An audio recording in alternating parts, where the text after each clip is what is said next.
Nearly 7,000 Syrians who were granted temporary permission to live and work in the United States as a civil war devoured their country will be allowed to stay for at least another 18 months, the Trump administration announced on Wednesday, in an acknowledgement that Syria continues to be rattled by conflict. The decision came as a major relief to Syrians and their advocates.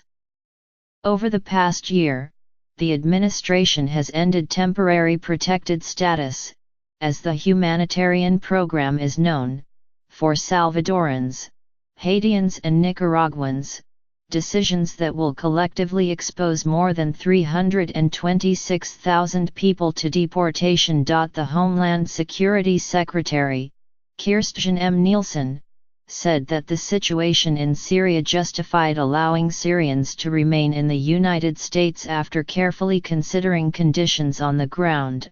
I have determined that it is necessary to extend the temporary protected status designation for Syria, Ms. Nielsen said in a statement.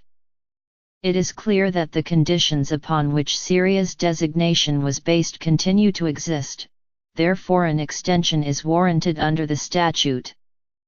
But the extension arrived with a caveat: those who came to live in the United States after August 1, 2016, will not be eligible to join the program, a distinction that the Syrian community and its advocates said left some Syrians vulnerable. Though he was relieved to hear of the final decision, it's been very stressful the last few months, especially seeing other countries, that they were terminated from their TPS status, so we were preparing for the worst, said Nawar Kabani, 33, a software architect from Aleppo who was able to start working when he received the temporary permission 5 years ago. I've been looking at the news every 5 minutes for the past 2 days. Mr. Kabani, who first came to the United States as a Fulbright scholar in 2008 and now lives in Jacksonville, FLA, where he works for a major financial services company, said he had been preparing to leave his elderly parents behind to move to Canada or another country. Returning to Syria was never an option, he said. He had been vocal in his criticism of the Syrian government, and feared being persecuted if he was sent back. The 6,900 Syrians covered by the protected status, many of whom came to the country as students or visitors and remained after their visas expired, make up only a sliver of the roughly 90,000 Syrians living in the United States, most of whom arrived as refugees or by other legal means. There was no official estimate available on Wednesday of the number of Syrians who lack full legal status but arrived after the August 1, 2016, cutoff. More than 18,000 have been admitted as refugees since October 2011. But the Trump administration has significantly thinned the flow of refugees, and officials said this week that those from Syria and several other countries will be let in only after undergoing new vetting on top of the screening they already received. The temporary status is granted to certain groups of people in the wake of natural disasters, wars, outbreaks of disease and other catastrophes that would make it difficult for them to return safely to their home countries. Government officials periodically review the program to decide whether to extend it, and most groups have received regular extensions in the past. The administration ended protected status for people from Haiti and El Salvador on the grounds that both countries had recovered sufficiently from the earthquakes that were the reason for their original inclusion in the program. The protections can be extended for 6, 12, or 18 months at a time. The Obama administration extended them for Syrians 3 times, and each time it allowed new applicants to join. Homeland Security officials did not say on Wednesday evening why they had decided to offer an extension to Syrians who already had the status, but not to offer it to those who did not. Syria was originally included in the program in 2012 because of the armed conflict among government forces, anti-government insurgents, and the Islamic State. According to the United Nations Refugee Agency, more than 5.4 million people have fled Syria since 2011, when the civil war began, and that number climbs every month.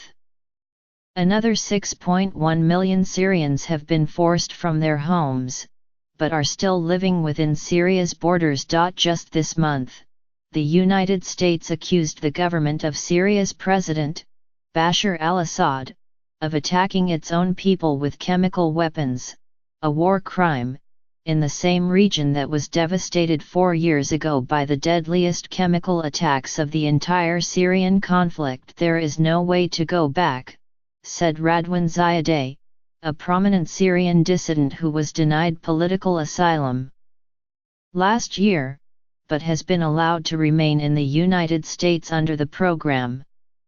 I have a death sentence from the Assad government, I'm on the top of their list. He added, it's common sense actually to do the right thing, to renew T.P.S. It was not clear that Syrians could be deported from the United States, even if immigration officials tried, said Robert S. Ford, an American ambassador to Syria during the Obama administration who is now a senior fellow at the Middle East Institute.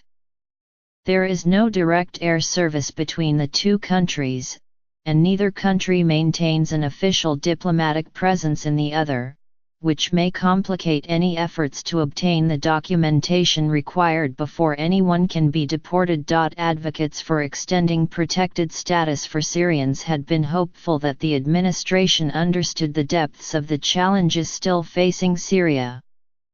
They had seized on remarks made recently by Rex W. Tillerson, the Secretary of State, who pledged to keep American troops in Syria even after the Islamic State is eradicated there in order to stabilize the country. The story of Syria has been one of a humanitarian catastrophe, Mr. Tillerson said in a speech at Stanford University this month. He later added, there is no way to effectively facilitate a large-scale safe and voluntary return of refugees without a political solution. To the Syrians and their supporters, the decision to extend temporary protected status for Syrians, but to exclude new applicants, ignored the reality that Mr. Tillerson had described. There is an inconsistency in the administration's own message, Mr. Ford said, adding that neither government nor rebel-controlled areas were safe for civilians. The Syrian conflict is not finished.